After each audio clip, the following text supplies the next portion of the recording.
Hey everybody, David here. Wanted to hop in and let you guys know that the audio on this episode did not record on the microphones like the one I'm using right now.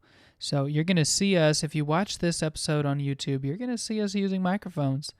None of that audio was recorded. We were able to pull some audio from a shotgun Rode mic on top of a camera, and then at one point we have to use a built-in mic from another camera. So if the audio at one point in the episode jumps back and forth, that's the reason. This is a great conversation, and all of it is audible. You will be able to understand everything we say. However, the audio will just not be this microphone quality. It will be camera microphone quality, and I hope you will forgive us for that. Ethan was a gracious host, and we had a wonderful time talking with him. So here is our conversation with Ethan Hansen about VFX using the best audio that we could salvage. Enjoy! Okay, welcome to the Creative Community Podcast, presented by Destination Arete. I'm David. And I'm Mark. And we are building a community of creatives who work together to achieve creative excellence. And today's guest, as you guys can see, is Ethan Hansen. Ethan was on the podcast with us about 30 episodes ago, and it was just him and me. Mark was not a part of that conversation, so I'm excited that Mark's here. Ethan, thank you so much for coming back on. We are thrilled to have you back on. I learned a lot the first time we talked, and I'm already looking forward to what we have on the agenda for today. So for those maybe who haven't caught that episode yet, just let us know a little bit what you do, and then maybe a project you just finished, if you wanted to talk about that or not. Sure. Yeah, thanks for having me on the show again. It's good to be back. It was almost exactly a year ago, I think, since last time. But I'm a visual effects artist and architecture visualization artist as well.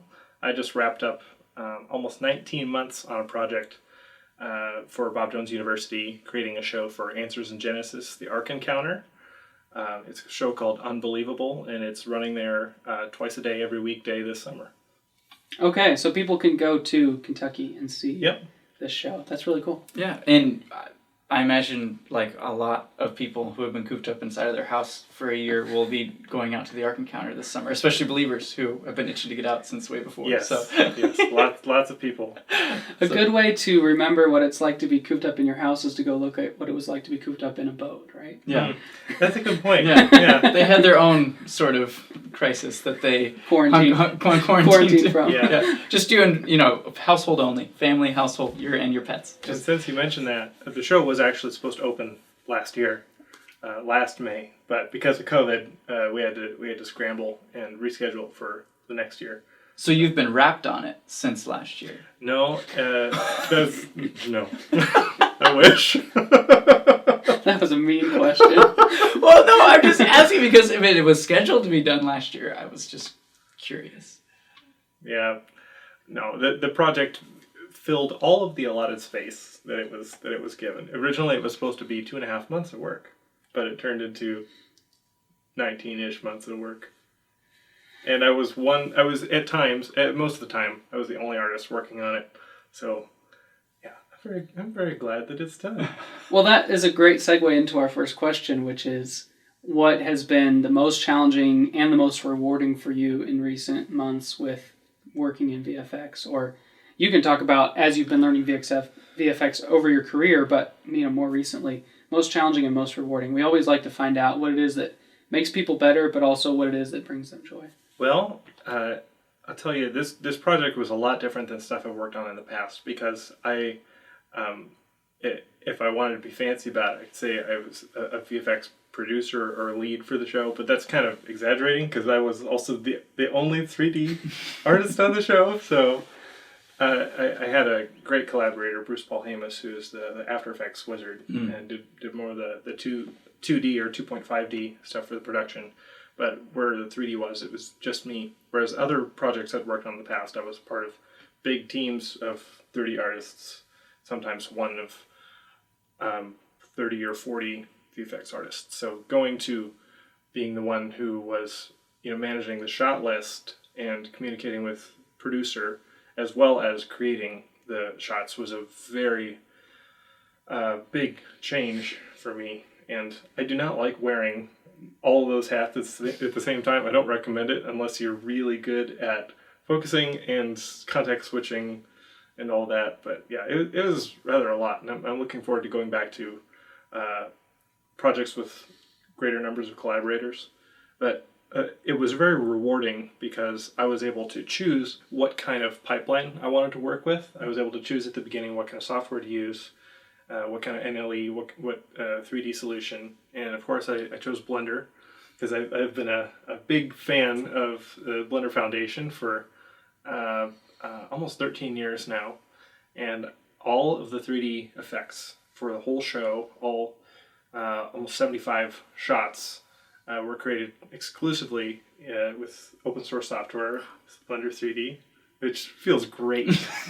And I was able to test out the Eevee real-time engine that had been introduced a few months before I started production.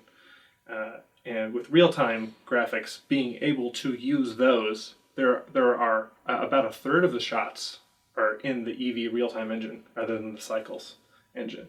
And I was able to talk to a couple of the Blender Foundation developers in mid-production to stress test Eevee and be like, okay, so I have such and such, solution, and I'd have very complex scenes. Like, I'm not going to spoil what all is in the show, but it's based on Hebrews 11, and it's a bunch of different vignettes from both contemporary life and historical biblical events, such as Noah's Ark and Moses parting the Red Sea, which you can imagine how complex some of those 3D shots are going to get. And they're for a 70-foot wide display, 70-foot wide, 22-foot tall display that I have live actors acting in front of.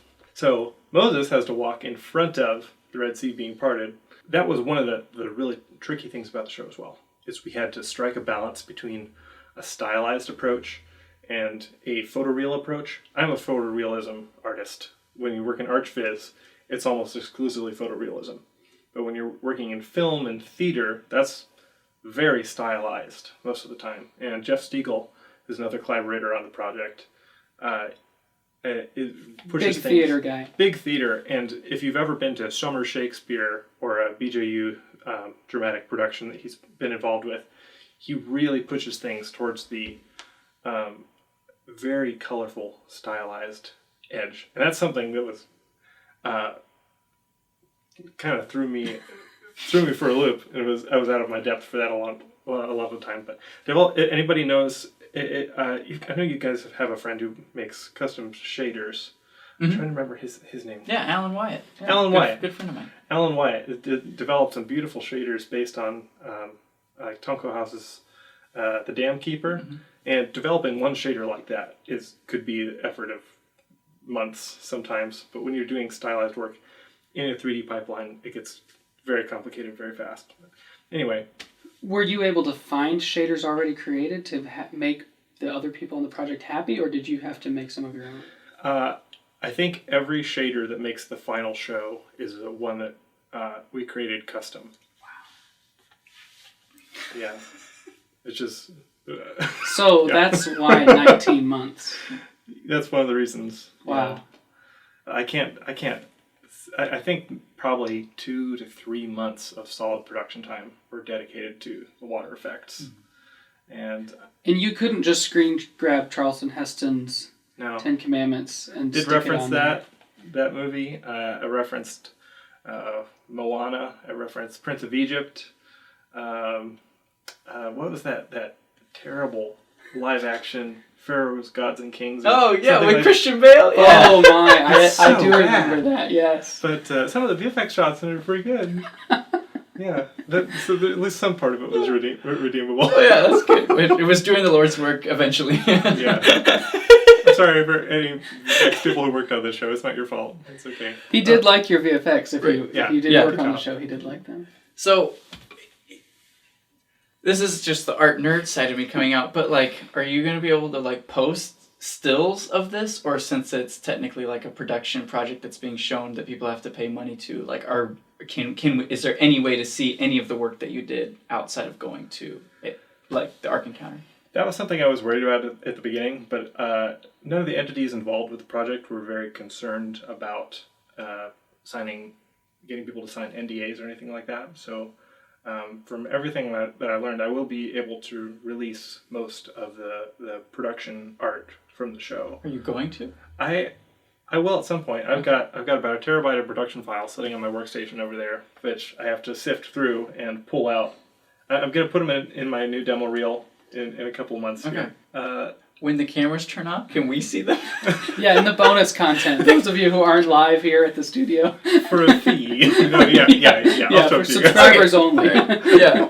But Okay. if you want to see the show, it is, and this is something that I am really excited about, because a lot of directors you're familiar with, like Andrew Stanton and Lee Unkrich and other Pixar directors, are very adamant about people, if they have the opportunity, go see their films in a theater, because that's where they really shine, and they mix the audio for the theater, they work the color for the theater experience.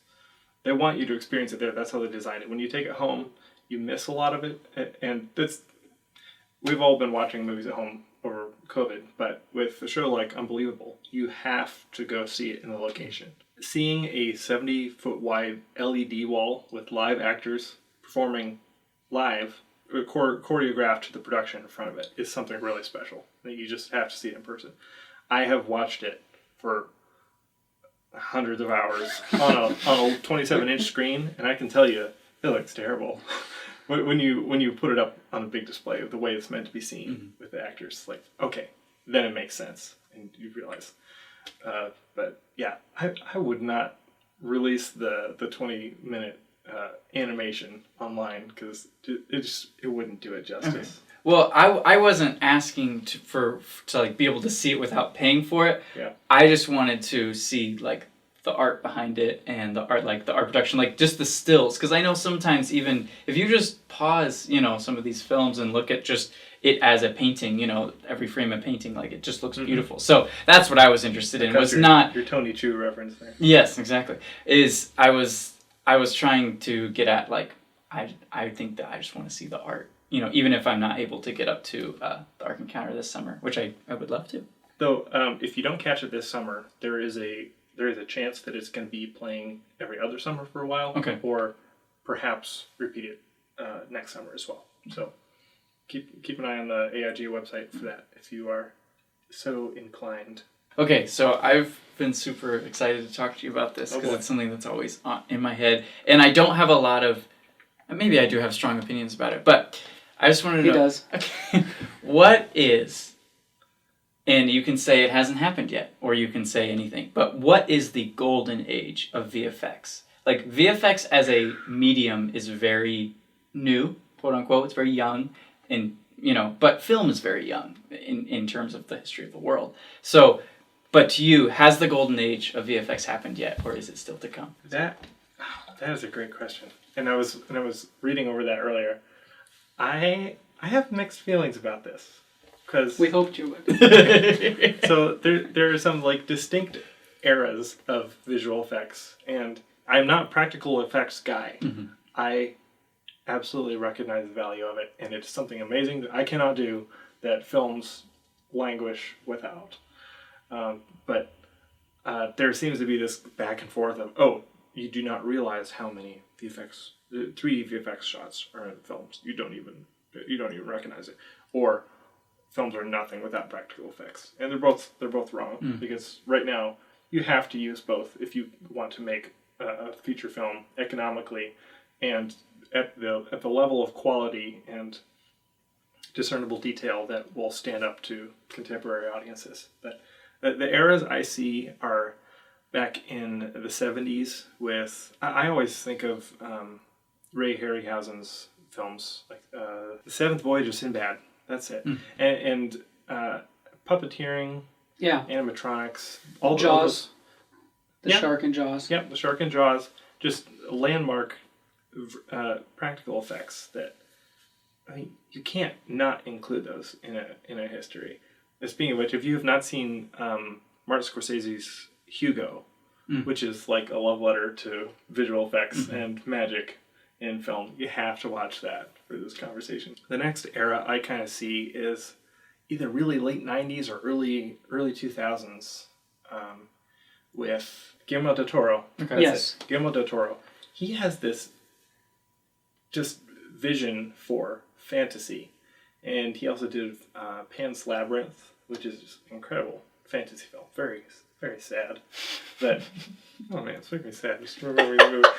But, like, Hellboy 2 is possibly the best fantasy movie, judging by visual effects. And the perfect, like, fantastical blend of practical effects and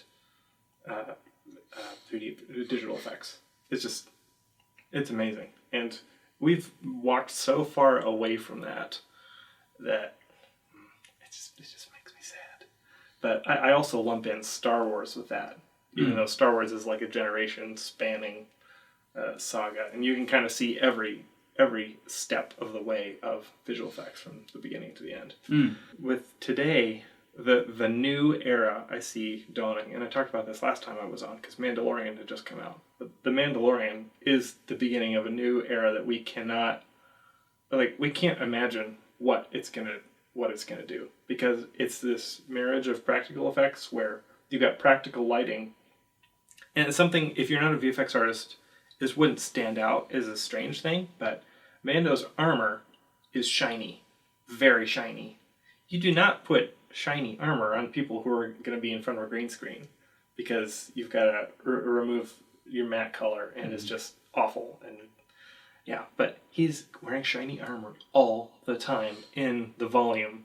And if you're not familiar with what I'm talking about with the volume, go to Disney Plus and watch Star Wars Disney Gallery, The Mandalorian, the technology episode. It's about 20 minutes long, and it'll show you the volume. It's a 3D wall, similar to the wall we've been using for the AIG production, but it wraps around the actor. And what's the craziest part of this, because it's this marriage of two technologies that are just maturing at the same time. You've got the LED volume, which allows you to get, it has a pixel pitch small enough, the pitch being the distance between one pixel and another, whether you can detect black in between them, or whether it's just one solid block of color between one pixel and the next. Okay. You've got that, the dynamic range, which allows you to emulate sunlight to a sufficient dynamic range and brightness, and the other technology being real-time global illumination with micro surface detail and real-time art direction for sets. So instead of scouting sets or that exist, or creating fantastical settings that do not exist, this will be coming out like a couple weeks after the release of early footage from Unreal Engine 5, which we've got nanite, which is microsurface detail that is so precise you can put billions of polygons in a scene, which is unheard of. Even Arnold Renderer, which is the premier 3D renderer for feature-length films, it can grudgingly handle that many polygons, so that level of detail where you cannot tell that something is imaginary in a shot. But now it's real time, instead of taking hours or days to render. And a director can walk into the middle of the volume and communicate with the environment artist and be like, move this rock over a little bit, or throw in a bush here, or whatever. Things that you would have to think of days or hours in advance of, or months in advance, depending on what kind of production you're doing, is real time. And you put it in, and the light is bouncing off of it, the green of the bush is reflecting in Mano's armor, something like that. That's absolutely game-changing in visual effects. So it's a new era, and we're just starting to see the beginning of it. I went on about that way too long. No, what it sparked in me was thinking about the way they handled the first Lord of the Rings trilogy. They built a lot of those locations. They built the Hobbit house. They built that place, the council, where they decided to send the ring. They built a lot of these locations. They didn't necessarily build Helm's Deep, but there was a lot more visual effects or a lot more practical effects involved in those. But then you fast forward, was it 10 years to the Hobbit series, and I feel like they didn't do that as much. I haven't watched as much behind the scenes for that because I didn't watch as many of those movies. But I don't, and so I'm wondering if what. Rip Peter Jackson at the end of it. I wonder if had they done the Hobbit series in the way the Mandalorian is being done, because Mark pointed out, I don't know if you want to point out what you noticed about the difference between Lord of the Rings and the Hobbit and how Lord of the Rings, if you watch it, everything's dirty and it's great. It's not. yeah. It's not quite. Okay, so I have a difference, and this is just going to get on my soapbox for a minute. If you watch the Pirates of the Caribbean, they get grimy as it goes along, whereas the Lord of the Rings was dirty, and I differentiate between the two. I think Lord of the Rings was dirty, and I think that they bridged over into grimy when they went to Pirates. Boromir and at times Aragorn and definitely Gollum were all grimy, though. But not grimy to the degree that, like, if you watch Dead Man's Chest and then later World's End, where they're all standing on top of that ship and Keira Knightley's just yelling something at them, like, we're going to go do this. Every single one of those guys is grimed out. they're covered in baby oil. Yeah, they're grimed out. Like, it's so, anyway, that's my differentiating. Whereas in The Hobbit, everything is shiny. Everything is shiny. It's like this, it has this glow to it that you're kind of like, the whole movie, you feel like you should be wearing a hat and sunglasses, and so that was the difference that I saw, was where we had an era, and it usually happens, it's interesting how sometimes the first generation of a new technology ends up being its like standard, especially when the people who are pursuing it are pursuing excellence, which is usually the case because that's what's driving them to build into this new technology. So it's really interesting to see that, whereas I feel like as technologies age and mature, we tend to explore styles within them. So it's really interesting to see where you can watch this with 3D animation, where you have like this arc where everything looked like plastic, and then all of a sudden, like Good Dinosaur, everything looked really like literally just perfect. And now we are slanting into things like Spider-Verse, where all of a sudden everything is becoming, okay, we have the technology to go as far as we want. Let's see what styles we can explore. It's almost like what happened with representational art, where Bouguereau just taught us you can literally replicate the human form to perfection. Like, I can do it. And Sargent taught us, you can replicate it even gracefully, even lyrically, even with, brushwork. And then all of a sudden everyone was like, well, let's just deconstruct the heck out of it then and see what happens, So it's interesting. Exactly. And I don't want to get too far into this. I could talk about this for hours. But the Good Dinosaur versus Spider-Verse? Or Soul. Yes. Like how wonderfully abstract it gets in Afterlife or Heaven or whatever they call it. It's like, all right, we've already achieved photorealism. Now it's not cool anymore. Let's go back and stylize again. Yes. Yeah. And I hope that happens more often. Yeah. I wanted to touch on Hobbit versus the original trilogy differences. And the word that gets thrown around in set dressing and stuff like that, and environmental design, is verisimilitude, which is a whole lot of fun to say. The truthiness of an environment. If you are an actor who's trying to act, no matter how good of an actor you are, if you are holding a prop and standing in a place that's like, oh snap, I'm here. I'm not in front of a green screen. You have to be an incredible actor to ignore, Matt's the truthiness of original Lord of the Rings set, where you're surrounded by trees in the Forest of Fangorn or something like that, or standing in the middle of a volume where you are literally wrapped around 200 some degrees by the set, and you're holding physical props. You're immersed in the place you're acting in. Whereas The Hobbit, it's like, feels like 70% of the shots are taking place against a mat, and you can feel it in the acting. So my question for you about the Golden Age is, will people always just rely back onto, I think the Golden Age was when I was in my formative years, because that's how human psyche works? Or do you think there will be a point in time where we'll be able to say the Mandalorian was doing it right and they took it too far in the Obi-Wan series, for example? Because for us, what movie did we watch? There was a movie that the VFX happened and I just didn't even think, it didn't even register for me. And I don't know if it was because I was young maybe it was National Treasure. Something like that. Maybe I was young when I saw it, and so it didn't, I wasn't thinking about movie making, I was just watching a story. But there does seem to be a time period right around the Lord of the Rings where VFX were kind of perfect. They weren't distracting, but they were definitely pushing the story and the whole overall art of the movie forward. And then they got a little distracting, like Avatar. I watched Avatar, and I was just like, this doesn't even exist. Like, number one, it doesn't exist because he's in his mind. And number two, it doesn't exist because nothing like this on Earth looks like this. And it almost took me out of the story because it was so distracting. So anyways, back to my original question. Do you think we'll always just be like, when in my formative years when I was 13, that's what I think the golden age is? Or do you think we'll have a point in time where we'll be able to say? That's a great point. And since you mentioned Pirates of the Caribbean earlier, but what is it, the third film or the second film where Davy Jones shows up? Second film. Okay. I was talking to, it was either Gleb Alexandrov or might have been Ian Hubert talking about it on Twitter. But that point, like, and you watch it in 4K Dolby Vision now on Disney Plus, and oh man, you gotta do that. It still holds up. Like, you look at the behind the scenes of the actor who portrayed Davy Jones. I can't remember his name right now, but it's about as stark. It's as stark a difference as Andy Serkis versus Gollum. Mm. But when you're in the film, you do not notice. Mm-hmm. Jones is real, and you have to credit the artist there. The artist was fighting against the technology that they had available, because it was every technical challenge you can imagine.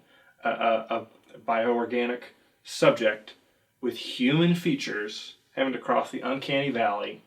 It's grimy. It's dirty. Dirty. It's dirt. Yes. No, Lord of the Rings is dirty. Yeah, well, okay. In the first movie... Gotcha. In the first film that Davy Jones is in, he's dirty. The Pirate series, as it goes along, gets more grimy. So, okay. Anyway, that was one. He's grimy or dirty or something. Yeah, he's something. It's got tentacles moving around. The rigging for that is ridiculous. And there's rain and seawater. And he's having to touch other people. At one point he wraps his I think it goes through, it comes out his nose or something. Yeah. Like, he's literally having to interact with hair and skin of real people, of real actors that are on set. If you had to make me pick a moment when we hit the golden age, mm-hmm. where you can do whatever you want, it's just by the artistic merit mm-hmm. of the VFX artists that are working on a production.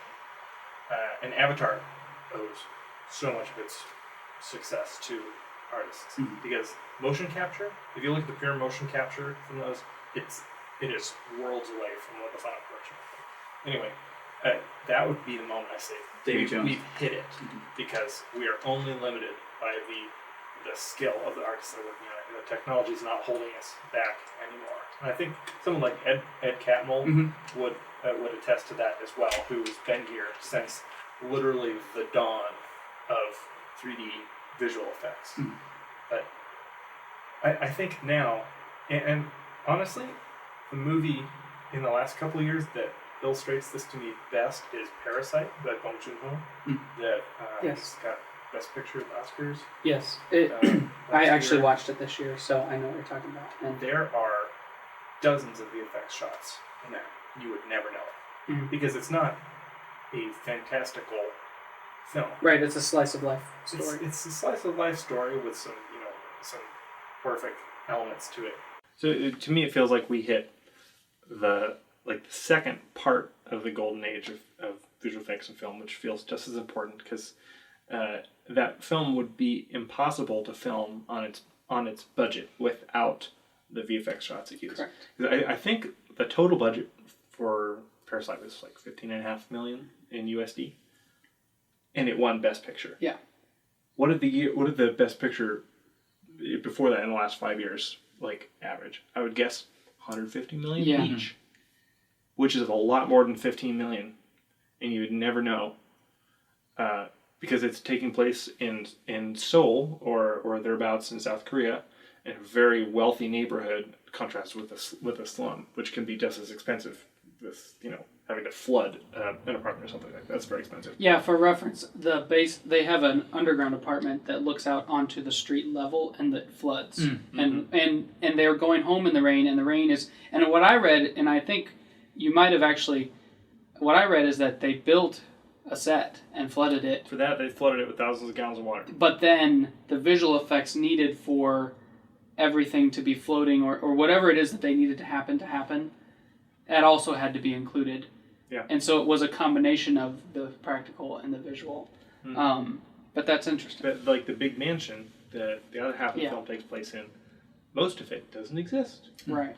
But and I'm an archviz guy. I pick these things to death because it's part of my job. I had no suspicions that it was 60% fake. The environment, the half of the movie takes place in. And I watched it in 4K, and I had no clue. It was just perfectly done. So that Parasite and Pirates of the Caribbean 2 are showing me that, like, okay, we are solidly sitting in, and now with the Mandalorian, we're sitting in the Golden Age, and we're about to move into a whole new age. But I think we're here. Yeah. We've arrived. No, I was gonna that was gonna be my conclusion. The one thing I wanted to say is maybe Davy Jones was when we figured out characters, and maybe Parasite is when we figured out environments, how to make them. Because that was always the thing with me was the thing that is distracting to me as a painter, that I can tell when an environment is faked is when it's too complex. Like there is something about, as a painter, you are taught to simplify. You have to simplify what you see. And because the human eye does that, that's why you do it. If you have too much complexity, you kind of stress your viewer out a little bit. Like you can see certain pieces of art where you're like, a little bit visual overload. And sometimes I would get out of a movie theater experience and I would just be like, that background had, they went too hard. You know, they put too much. And so I think, sorry. Yeah, it's true. They did. It's like, true. You're like, whoa. And I'm trying to think of the term, but it's like they over-rendered? Or they did their job too well. You know, they tried too hard. Anyway, and so that's great. We tried, but too hard. Yeah, literally. I feel so terrible saying that because these people are hardworking people who are very good at their jobs. I think I have an example. Okay. Ready Player One. Yes. Steven Spielberg. Yeah, just visual overload. Overproduced. Yeah. In almost every frame. Overproduced, I think, is the word I was looking for. So that to say, maybe we're in it, but to wrap this all up with that discussion is I think we'll look back, because the golden age, the golden age of illustration was a period of 50, 60 years. So maybe even longer, probably longer, maybe even 100. But I think we'll look back and say, wow, we were in the middle of it and we were in a certain swing of ebb and flow of it, but the golden age might last for longer than we can, comprehend right now. I agree. But that just makes me happy because I have the firm position that the first movie and a half of Pirates is amazing, and the second movie and a half, like the second half of the second movie, that's like it starts to go downhill when there's a giant wheel involved.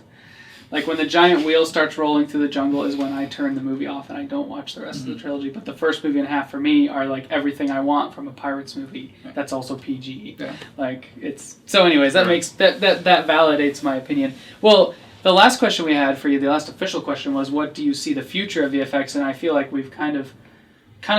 We already kind of hit on that. Yeah, we got through that. We've been really efficient. Yeah. So. Well, and you can talk about, if you want, the volume, and you could talk about what you think that is going to do for film. Because I spoiler, in that documentary that Ethan told you to go look up, there was an actor who was older, and so he had acted kind of through every phase of special effects, VFX, and he said, boy, it was so nice when the director said, look out at that sunset, to actually be looking at something that was the sunset. He said, because for years, he said, I remember when it came and, you would just be like, all right, we're just going to imagine the best sunset I've ever seen and just try to fake it, But he said, boy, you don't know what that does for me to be able to look out and actually see that sunset, so. And just so many small things that make filming hard. Like, imagine being in Tunisia and having 2 days to shoot something, like Star Wars. Like a scene where you made me think of Alec Guinness staring over Mos Eisley or something like that. And he's lit just perfectly.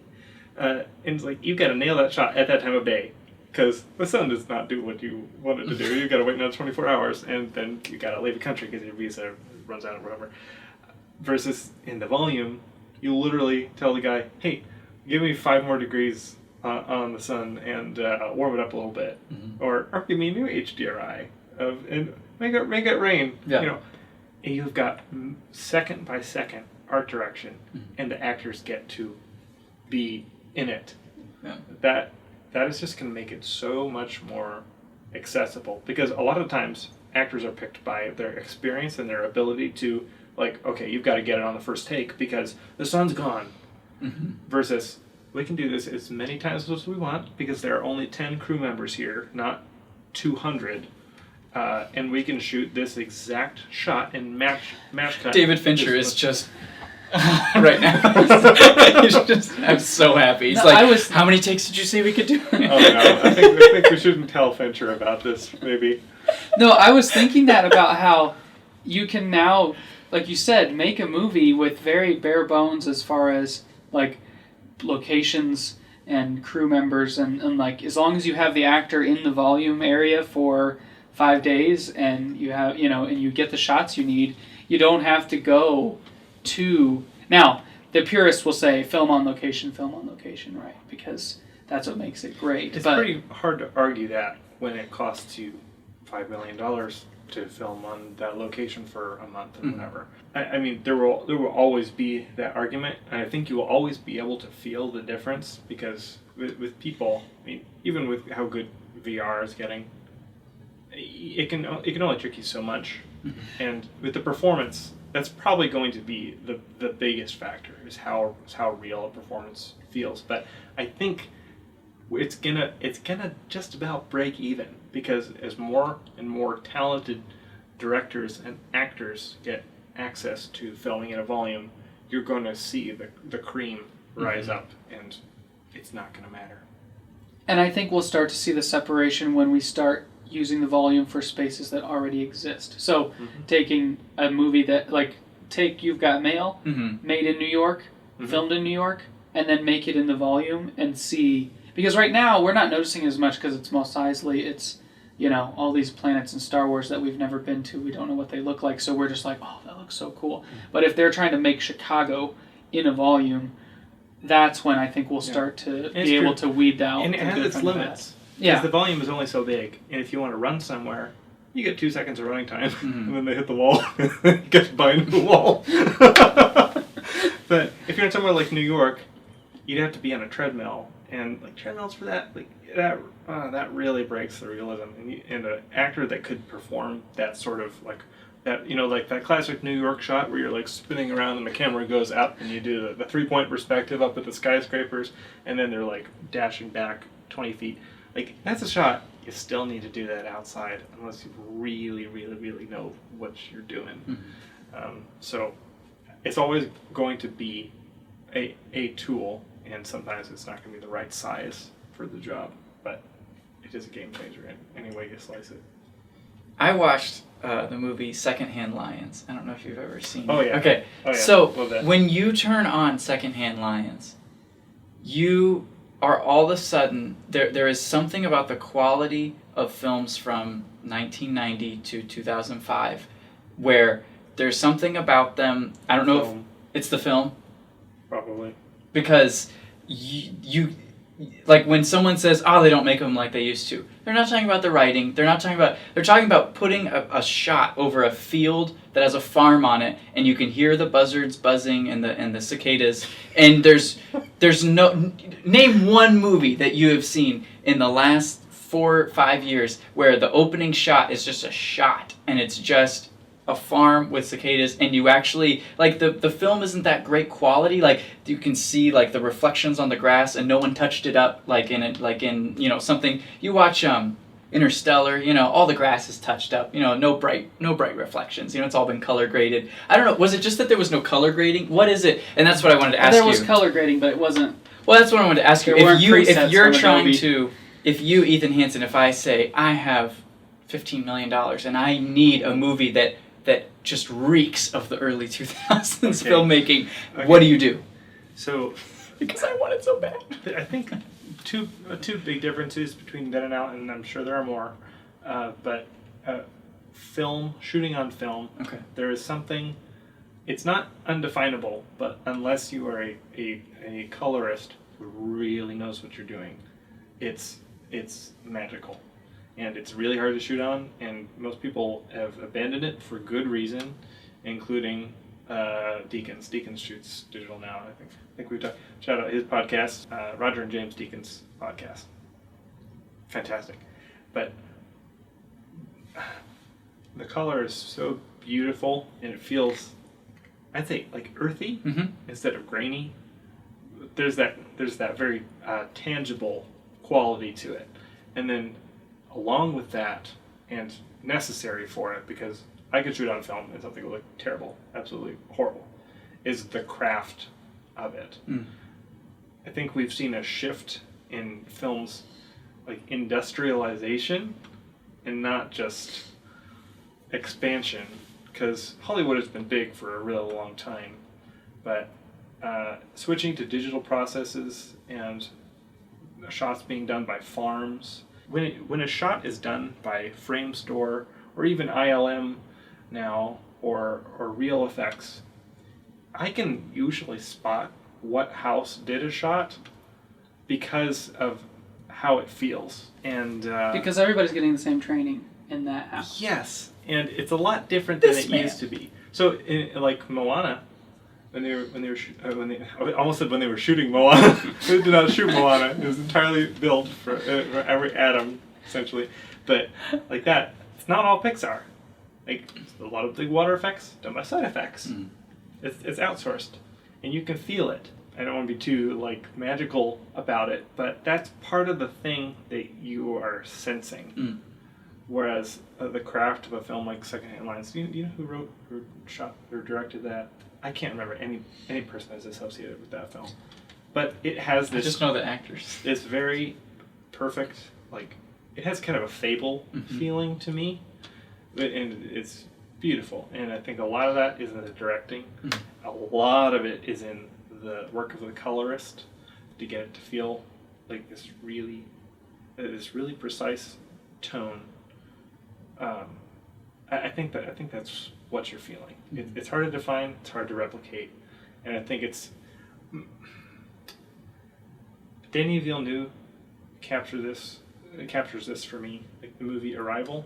Oh, for that, it splits the nostalgic feel of film in that era and the way it's paced.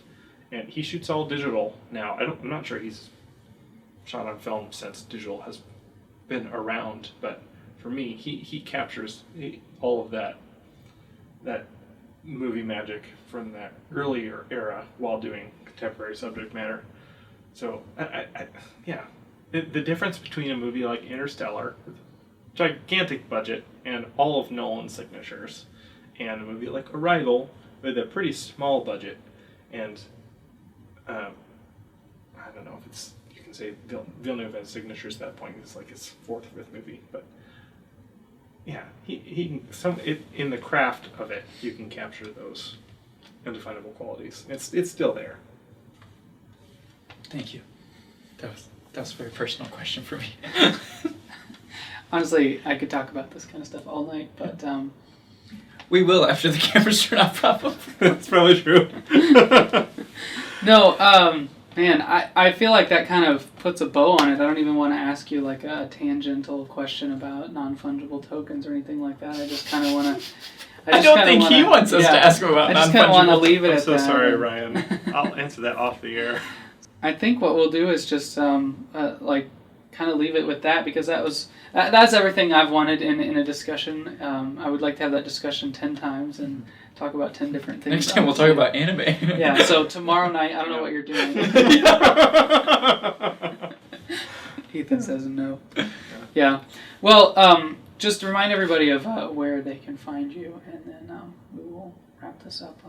Where they can find you online, or maybe give them your address if you want people to hunt you down. I don't know. Beautiful downtown Oakland, California.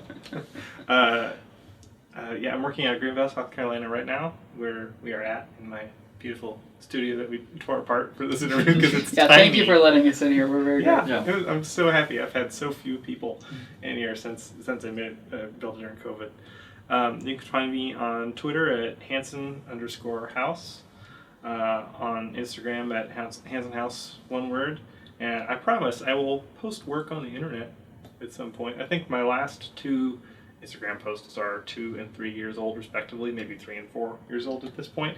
I promise I'm going to start posting stuff because I am He's a free man now. Yeah. I'm a free man now. I'm not employed by a corporation anymore that cares about NDAs and stuff like that. So it's just between me and my clients whether or not I get to post stuff. So I've got like 2 gigabytes worth of portfolio pieces that just need to go up, plus the terabyte of shots I need to work through for AIG, post those in demo reel. But yeah, and subscribe to my newsletter. If I can give you guys a link for that. Yeah, we'll put that in the show notes, and we'll put it on Facebook too. White papers that I've done on open source visual effects and exclusive looks at some of the work that I can't share more broadly. But yeah, I'm gonna subscribe to your newsletter. That sounds super fun. Awesome. Once again, we are so grateful to Ethan for joining us on today's episode. Be sure to follow him at Hanson House Studios just to stay updated with his work and connect with him in that way. You can also subscribe to the Creative Community Podcast on Spotify, Apple Podcast, YouTube, and SoundCloud for more interviews like this one. And go ahead and leave us a comment or a review with your favorite part of the episode, just so we know what you guys are benefiting from and finding value in. And plus, it helps the algorithm know, so it's a win-win. Also, feel free to share this interview with a friend that you know that might benefit from what Ethan had to say. And then connect with us on Facebook and Instagram. Destination Arete, A-R-E-T-E is how that word is spelled, for more information about interviews like this one, community events, upcoming Arete projects. And do me a favor, go over to destinationarete.com/contact and send us an email. We'll put you on our mailing list. Subscribers to the mailing list this last month got a sneak peek at a project Mark and I are working on. And so you'll be the first to know when we have new interviews lined up, new guests, new products coming out, and new projects that we're working on. So definitely go to destinationarte.com/contact, sign up for the newsletter, and stay in touch with us that way. We'd love to see you there. We will be back in 2 weeks with another interview like this one. We'll see you then.